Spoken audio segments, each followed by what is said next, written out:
50,000 বছরের রাস্তা হবে, যার যার কবর থেকে হাসরের মাঠ।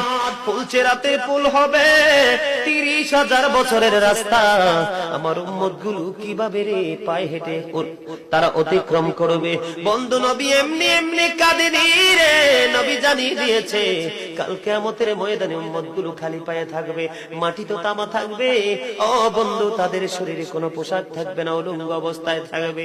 এমন মা আয়েশা প্রশ্ন করলো, গো প্রাণের নবী, জানতে মনে চায় নবী গো, এই যে আপনার উম্মত গুলো উলঙ্গ অবস্থায় খালি পায়ে সবাই থাকবে গো নবী, তারা কি নারী পুরুষ একসাথে? কয় হ্যাঁ, নারী পুরুষ একসাথে। তারা কি কেউ কারো দিকে নজর দিবে না? এবার আমার নবী বলেছে, আয়েশা রে, কেমন করে নজর দেবে রে আয়েশা? বন্যার পানি যেমনি প্রবল বেগে বৃদ্ধি পেয়ে পৃথিবীর মানুষগুলোকে গ্রাস করে ফেলে, কাল কিয়ামতের দিন এই জাহান্নামের